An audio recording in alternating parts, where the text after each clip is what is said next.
बिस्मिल्लाहिर्रहमानिर्रहीम, अस्सलाम वालेकुम। इस वीडियो में हम आपको अता तारड़ को मुसर्रत जमशेद चीमा का जवाब कि अता तारड़ की 3 नस्लें मशकूक हैं ख्वाजा आसिफ के इतराफ़ पर कि मुल्क डिफ़ॉल्ट कर चुका है। आपने सुना होगा डिफॉल्ट हो रहा है या दिवालिया हो रहा है या मेल्टडाउन हो रहा है, वो हो चुका हुआ है। शहबाज शरीफ के तुर्की को बहाल करने के ऐलान पर इस पर सोशल मीडिया, सहाफ़ियों और सियासतदानों के दिलचस्प और मालूमाती तबसरे दिखाएंगे। सबसे पहले स्क्रीन पर देख लें। शर्म है तो शर्म भी कर लें। शर्म है तो शर्म भी कर लें। याद माजी अजाब है यारब कि वो क्या कहते थे और आज कर क्या रहे। रिवर्स गेयर का पता है ना, महंगाई को अब रिवर्स गेयर लगेगा और तरक्की अब 5वें गेयर में जाएगी इंशाल्लाह।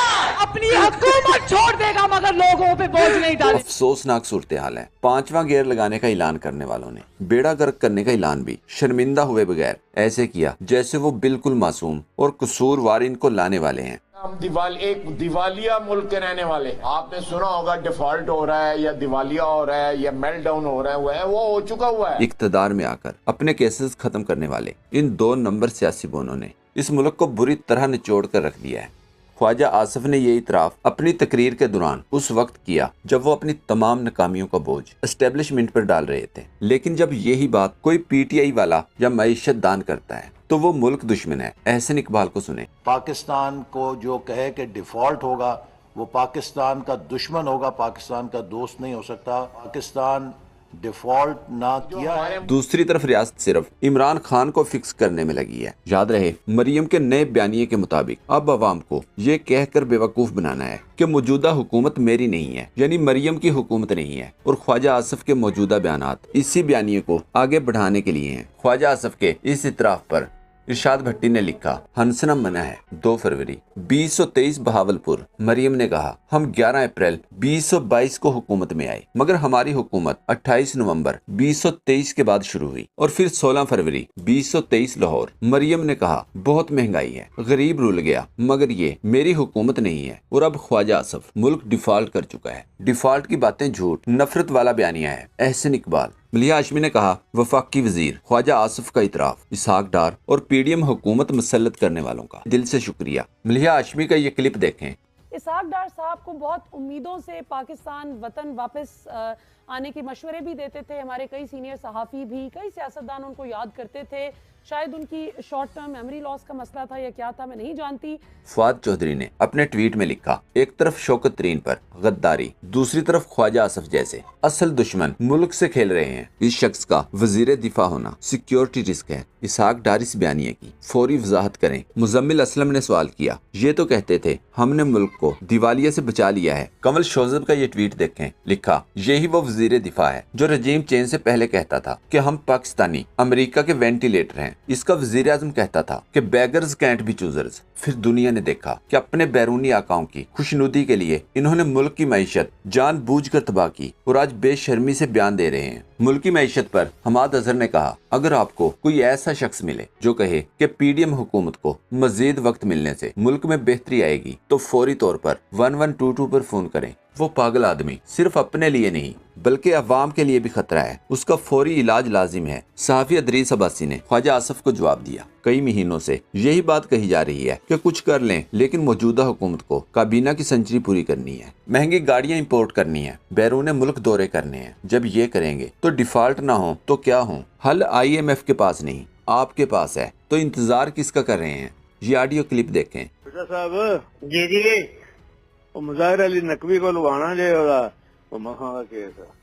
अता तारड़ से पहले इस पर लिफाफे की गर्माहट चेक कर लें। इमरान अफजल राजा ने गरीदा फरूकी का एक क्लिप शेयर करते हुए लिखा, गरीदा के साथ एक बार फिर पेपरा सीन हो गया है। बकौल गरीदा के ऑडियो जज साहब की आई और इसके बाद बैरिस्टर एहतशाम की बारी। Thank you so very much. लेकिन आपने जो सवाल किया मैं उसको भी ऑनर करूंगी, तो पहले आपके सवाल का जवाब दे देते हैं, उसके बाद जस्टिस मुजाहिर साहब की जो मुबैना ऑडियो आई है फिर उस पर भी बात कर लेते हैं। जस्टिस साहब की नहीं आई है, परवेज इलाही साहब की आई है, जिक्र हो रहा है जस्टिस साहब का बस उसमें। जी 3 ऑडियो लीक्स हैं आपके पास आई है तीसरी कोई? 3 तक मैं जी मेरे पास आ गई थी। और आपके जराए भी बड़े तगड़े हैं ना गरीदा। दरअसल मसला ये है कि आपके जराए बड़े तगड़े हैं, हमारे वो जराए नहीं है कि हमारे पास इस तरह। अच्छा, लेकिन ऐसा करते हैं कि इसको आप मुबैना कह लें। वालेकुम साहब जी, अस्सलाम वालेकुम। ਕੀ ਹਾਲ ਹੈ? ਠੀਕ ਹੋ जी। मैनू बड़ा अफसोस होया कि ਆਪਣਾ ਮੈਂ ਆਪ ਹੀ ਆ ਰਿਹਾ ਮੁਹੰਮਦ ਖਾਨ ਇੱਥੇ ਹੀ ਤੁਹਾਡੇ ਕੋਲ ਹੀ ਮੈਂ ਆ ਰਿਹਾ ਉੱਥੇ ਪਹੁੰਚ ਗਏ ਨੇ ਪਹੁੰਚ ਗਏ ਜੀ ਨਹੀਂ ਮੈਂ ਆਪ ਵੀ ਆ ਰਿਹਾ ਉੱਥੇ ਸਭ ਕੋਈ ਗੱਲ ਨਹੀਂ ਤੁਹਾਡੀ ਕੋਈ ਤੁਹਾਨੂੰ ਕਹਿ ਰਿਹਾ ਕਿ ਨਹੀਂ ਮੈਂ ਕੋਈ ਪ੍ਰੋਟੋਕਾਲ ਨਾਲ ਨਹੀਂ ਆ ਰਿਹਾ ਆਪਣੇ ਨਹੀਂ ਤੁਸੀਂ ਮੈਂ ਤੁਹਾਨੂੰ ਕਿਹਾ ਨਾ ਤੁਹਾਡਾ ਆਪਣਾ ਘਰ ਹੈ ਐਨੀ ਟਾਈਮ ਤੁਸੀਂ ਆ ਨਹੀਂ ਮੈਂ 1 ਸੈਕਿੰਡ ਦਾ ਸਿਰਫ ਮੈਂ ਸਲਾਮ ਕਰਕੇ ਤੁਰ ਜਾਗਾ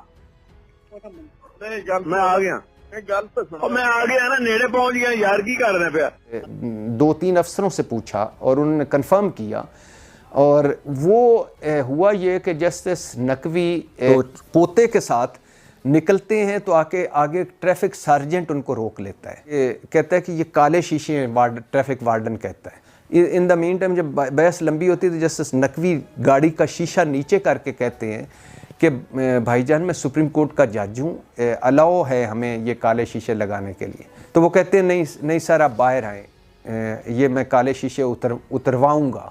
वापस आते हैं घर तो 10-11 पुलिस अफसर और मोहम्मद खान भट्टी इनके घर पहुंच जाते हैं कि सर हम माजरत चाहते हैं कि ये वाक़या पेश आया, ये फ़ोन आता है इनको परवेज़ इलाही का से जज साहब से। तो फिर वो कहते हैं अफसोस है, यानी मतलब जहाँ से वो ऑडियो शुरू होती है कि बहुत अफसोस है कि जो हुआ और मैं आना चाहता हूँ आपके। तो वो कहते हैं नहीं अब इसकी कोई ज़रूरत नहीं, बहुत मेहरबानी। तो वो कहते हैं मोहम्मद खान भट्टी पहुँच गया जी, वो कहते हैं पहुँच गया।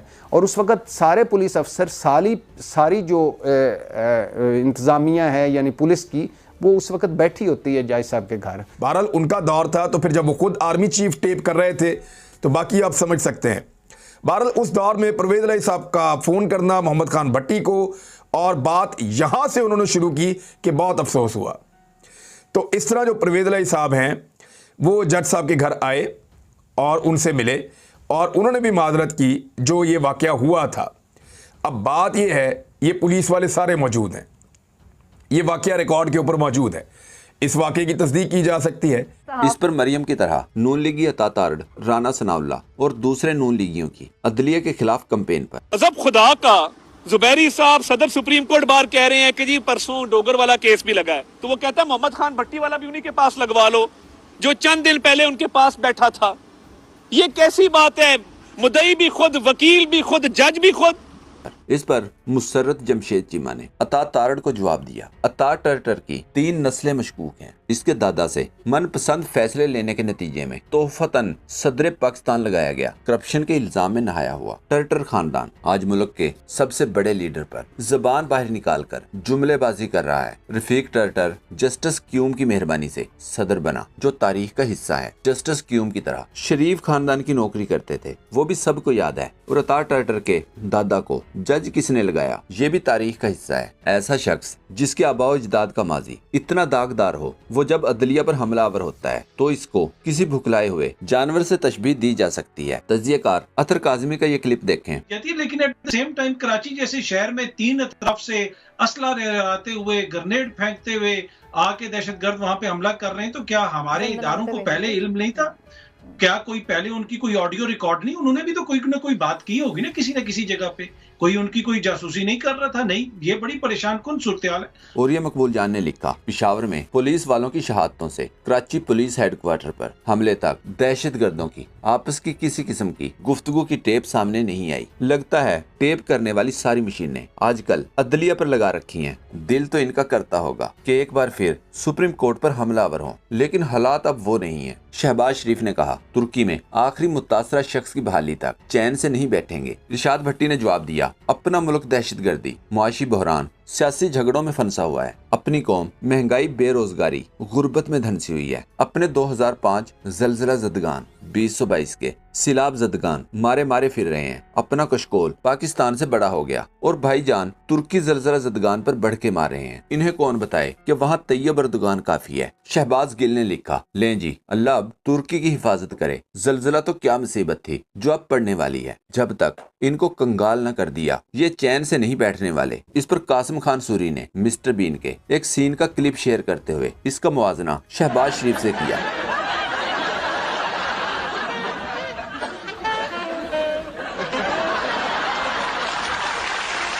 दोस्तों, पाक ट्यूब 24 को सब्सक्राइब करना ना भूलें। लाइक करें, शेयर करें और कमेंट सेक्शन में अपनी राय का इजहार जरूर करें। शुक्रिया।